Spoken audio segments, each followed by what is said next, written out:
quando ensinar veio antes de crescer. Olha só, tem algumas experiências na vida que a gente só entende de verdade depois. Na hora a gente tá vivendo, tentando dar conta, tentando parecer seguro, tentando não demonstrar que por dentro ainda tem muita coisa em construção. E essa história é exatamente sobre isso, sobre ser colocado ou talvez se colocar em um lugar de responsabilidade antes de se sentir completamente pronta.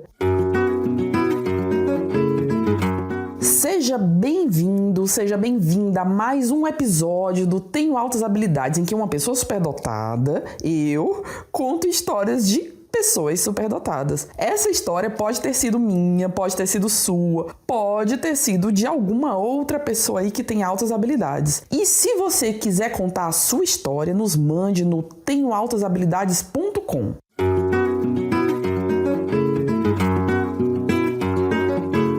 Caso significa que eu comecei a dar aula muito nova.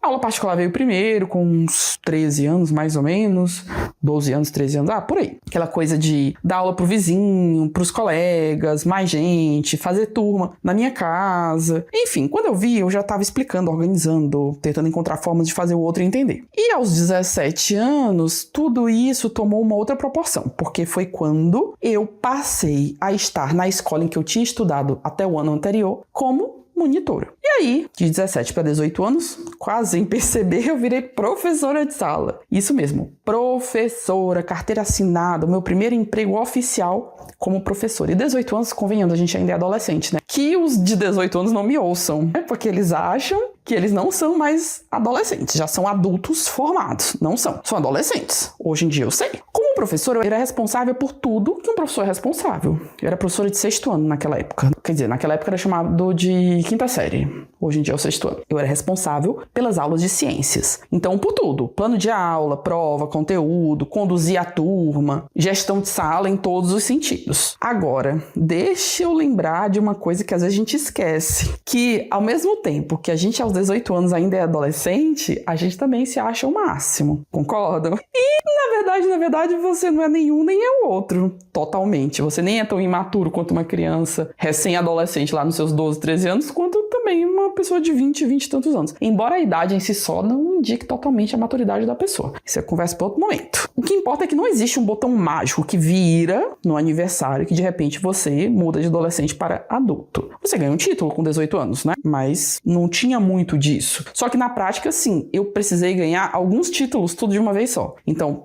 virei para 18 anos, virei adulta oficialmente, virei professora. Sendo minha matéria principal ciências e às vezes também, que eu não falei, né, química no ensino médio, então às vezes eu substituía um professor, dava uma aula extra de química no ensino médio. E aí você imagina a cena, eu com 18 anos dando aula para adolescentes do ensino médio, então seus 15, 16, 17 anos, que a distância era mínima com a minha idade, e para os recém-adolescentes lá do 6º ano, então lá seus 10, 11, 12 anos, né, a pré-adolescência, alguns um pouquinho mais velhos, mas geralmente ali dos 10 para os 12. Era como se eu tivesse trocado de lado, assim, de um jeito muito rápido, sem ter trocado muito de lado. Na prática, para eu conseguir estar nesse mundo aí e me fazer colocar nessa posição de professora para além do que eu já tinha sido contratada, que era dar as aulas, que era fazer os planos de aulas, que era fazer as provas, então obviamente a escola tinha confiança no que eu sabia, no que eu conseguiria fazer, eu também precisava me vestir de um jeito um pouquinho mais maduro. Então foi uma época que eu realmente usava roupas mais formais, usava maquiagem, coisa que eu não tinha o costume de usar, usava maquiagem mais para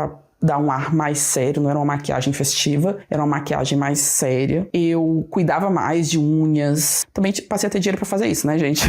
Que fosse pouco, mas era só pra mim, eu vivia na casa dos meus pais, enfim. Mas passei a cuidar mais de tudo isso, da aparência. E ali estava eu, entre dois mundos, não mais aluna, também não completamente adulta, mas já responsável por ensinar e tendo que performar nessa posição. Isso era uma sensação, assim, muito específica, porque por fora, né, eu sustentava esse papel e por dentro eu ainda estava me formando e ali com todas as inseguranças que qualquer pessoa nessa idade, iniciando uma profissão, tem. Talvez até um pouco mais que o necessário, né? Algumas preocupações, elas excediam um pouquinho, mas eram parte do processo. Era uma forma de compensar. Será que eu estou pronta para isso? E aí que entra uma parte muito importante dessa história, que eu me lembro com muito carinho, é que eu não estava sozinha. Eu tive a sorte, realmente uso essa palavra com consciência, a sorte de ter ao meu lado uma outra professora que era mais experiente, que era licenciada em biologia, que era professora de outras turmas do mesmo ano. Então a gente tinha ali as 6 turmas, 2 eram minha responsabilidade, 2 eram dela e 2 eram de um terceiro professor. E ela era responsável, acabou tomando esse papel, na verdade, né, de responsável por nos orientar, os outros 2 professores que eram professores novos. Foi ela que me ensinou não sobre o conteúdo, mas sobre postura, escuta, tempo, entender que ensinar não é só transmitir informação, que é necessário acompanhar processos. E imagina a cena numa adolescente cheia de ideias, querendo fazer diferente, querendo inovar, querendo acertar, e ao mesmo tempo consciente ainda que intuitivamente, da própria maturidade. E ela ali acolhendo, orientando, sem invalidar, sem podar, eu tenho realmente um carinho muito grande por ela. Ela também não deixava solto demais não, viu? Ela já vinha com as estruturas lá, gente, a aula no sexto ano é assim, e mostrava pra gente como é que fazia. Ela fez toda a diferença na minha vida. E é por isso que às vezes a gente precisa estar lá e não necessariamente estar pronto, porque às vezes estar pronto nunca chega. A gente precisa mais do que nunca e sempre, em todas as situações, ter sempre alguém por perto que nos sustente nesses processos enquanto a gente aprende. E hoje, olhando para trás, eu tenho uma gratidão enorme por esse começo, porque não foi só um emprego,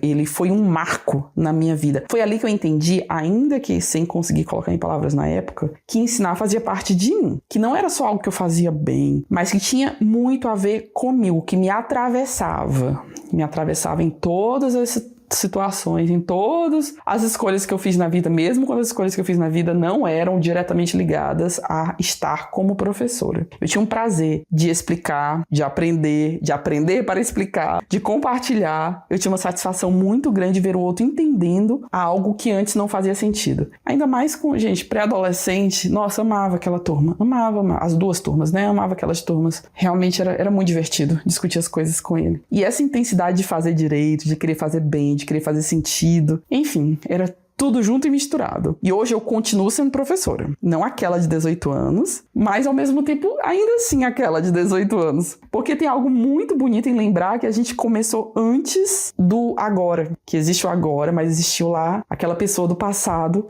que precisou existir com tudo aquilo que ela passou para existir o agora. Ali eu assumi responsabilidades e pensava, será que eu dou conta? E ao mesmo tempo, sim, claro que eu dou conta. Óbvio que eu dou conta. Era um misto de sentimentos. E, no fim das contas, estou aprendendo. Darei conta, porque estou sempre pronta a aprender. E isso, gente, estar pronta a aprender é mais que o suficiente. Então, muito obrigada. Espero que você tenha gostado desse episódio e que a gente se encontre aí pelos próximos episódios. E até a próxima.